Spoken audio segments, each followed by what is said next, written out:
15 বছরের মধ্যে তাদের সবচেয়ে মারাত্মক যে কাজ তারা করেছিলেন, প্রথমত হচ্ছে বিচার বহির্ভূত হত্যাকাণ্ড।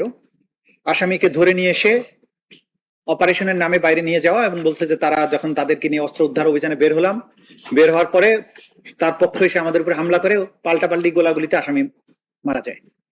এই যে ক্রস ফায়ার ব্যাপকভাবে গত 15 বছর যেটা হয়েছে, সেটার বিভিন্ন পরিসংখ্যান জাতীয় এবং আন্তর্জাতিক বিভিন্ন সংগঠন, ব্যক্তি বিভিন্নভাবে যেভাবে তুলে এনেছেন সেই জিনিসগুলো আদালতের সামনে আমরা প্লেস করি।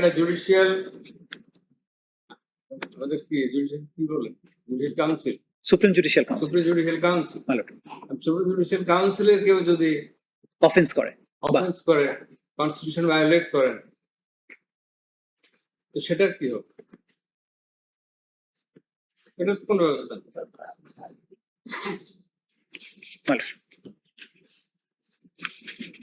এই ক্রস ফায়ারে মারার বিষয়টা যখন বিশ্বব্যাপী এবং জাতীয়ভাবে ব্যাপকভাবে সমালোচিত হতে থাকলো, এবং ক্রস ফায়ারের হিস্ট্রি গুলো যে লম্বা হিস্ট্রি, কত করুণ কাহিনী, মানুষকে, রাজনৈতিক কর্মীদেরকে গ্রেপ্তার করার পরে তার পরিবারের প্রথম চেষ্টা থাকতো তাকে গ্রেপ্তার যে করা হয়েছে সেটা যেন স্বীকার করে, এবং সেটার জন্য স্বীকার করার জন্য তারা ঘুষের যে লেনদেন করতো, প্রত্যেকটা থানায় পুলিশ অফিসারদের দৌরাত্ম এমন পর্যায়ে গিয়েছিল যে বোনকে বলেছে যে তুই তাড়াতাড়ি আমার জন্য 1 লাখ টাকা না নিয়ে আস, নইলে আমাকে মেরে ফেলবে।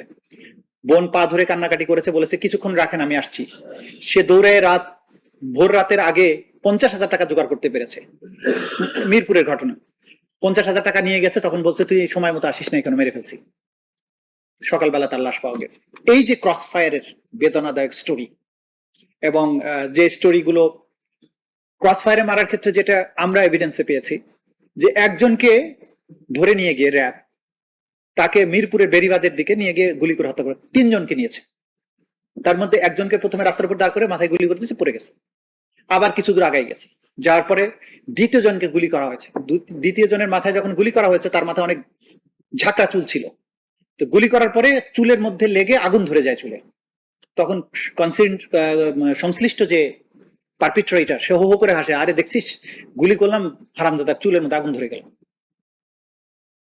এরপরে তাকে ফেলে রেখে আবার তৃতীয় আরেকজনকে গুলি করা হয়।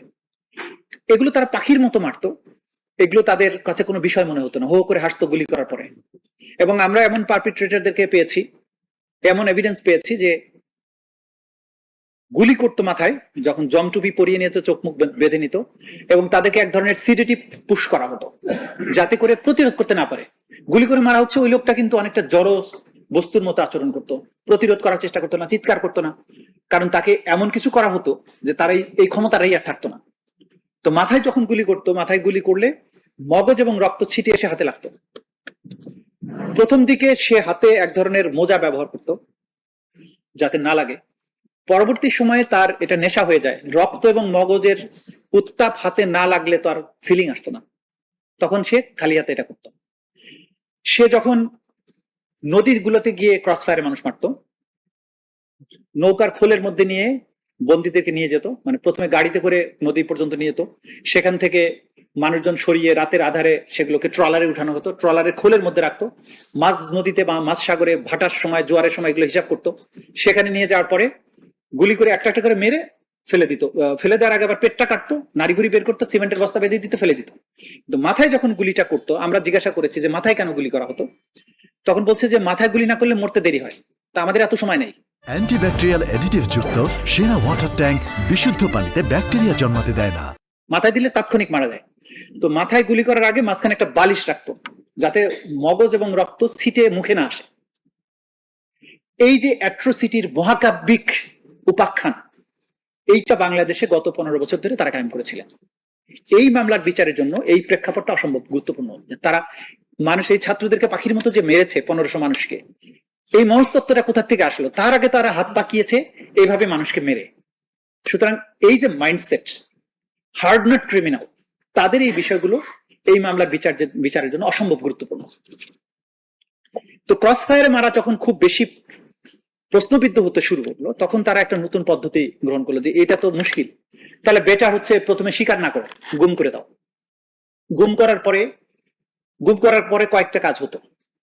প্রথম হতো যে রেখে দিল বছরের পর বছর, কেউ জানলো না, কোনো খোঁজ নাই। থানায় যাবেন, জিডি করতে গেলে জিডি নেবে না, কোনো বাহিনীর বিরুদ্ধে জিডি গ্রহণ করা হতো না, মামলা গ্রহণ করা হতো না, কিচ্ছু করা। হাইকোর্টে এসেছি, আমি নিজেও লয়ার হিসেবে তখন মামলা করেছি, হাইকোর্টে হেভিয়াস কর্পাস পিটিশন করা হয়েছে যে আমরা দেখেছি পুলিশ এসে, ডিবি পুলিশ অমুক অফিসার তমুক অফিসার এসে উঠিয়ে নিয়ে গেছে, বলছে পুলিশ তো অস্বীকার করেছে, সুতরাং disputed question of fact, writ is not maintainable. High court ডিভিশনে কোনো প্রতিকার ছিল না, থানা মামলা নিত না। খুব সাহসী কয়েকটা পরিবার হয়তো প্রেস কনফারেন্স করার চেষ্টা করেছে, কোনো ক্ষেত্রে জিডি লজ করেছে, লিখতে হইতো যে বাসা থেকে বেরিয়ে গেছে, আর কখনো ফেরত আসেনি, প্রকৃত কারণ লেখা যেত না।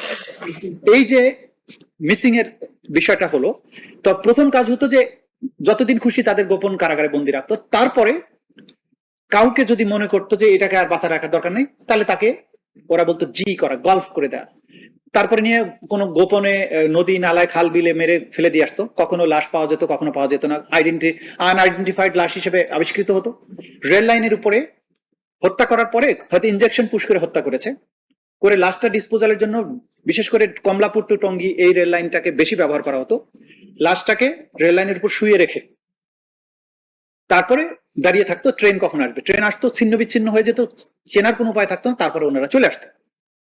এই যে আমরা দেখেছি যে সেই সময় পত্রপত্রিকায় প্রচুর এরকম খবর আসতো যে রেল লাইনের ধারে ট্রেনে কাটা পড়া লাশ, একদিনে 3টা 4টা 5টা লাশ পাওয়া যেত, এগুলো কোনো ব্যাখ্যা ছিল না, প্রচুর লাশের এরকম খবর ছিল। এই কাজগুলো তারা করতো। যখন আমরা ইনভেস্টিগেশন আমাদের এজেন্সি গুলো করলো, তখন আমরা এটা পেলাম যে তাদেরকে ওখানে ফেলা হতো, নদীতে ফেলা হতো, প্রচুর নদী নালায় মাছের জাল ফেললে লাশ ভেসে উঠতো, কঙ্কাল ভেসে উঠতো।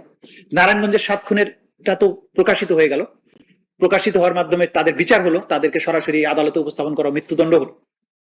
এরকম ঘটনা বাংলাদেশে একটা কালচারে পরিণত হয়ে গেল। তাহলে প্রথমটা হচ্ছে যে কিছুদিন বন্দি রাখা, তারপরে যাদেরকে মনে হতো যে মেরে ফেলতে হবে তাদেরকে এইভাবে ডিসপোজাল করা হতো, যাদেরকে মনে করা হতো যে না এদেরকে মামলা দিয়ে চালান দিব, তাহলে এটা কমন প্যাটার্ন ছিল যে তখন তাদেরকে অধিকাংশকে সন্ত্রাস বিরোধী আইন, অস্ত্র আইন, জঙ্গির সন্ত্রাস বিরোধী আইন, মেইনলি সন্ত্রাস বিরোধী আইন, অস্ত্র আইন, এই দুটো ধারায় আইন, স্পেশাল পাওয়ার্স অ্যাক্ট, এগুলোতে মামলা দেওয়া হতো, দিয়ে তাদেরকে 8টা 10টা মামলা দিয়ে চালান দেওয়া হতো।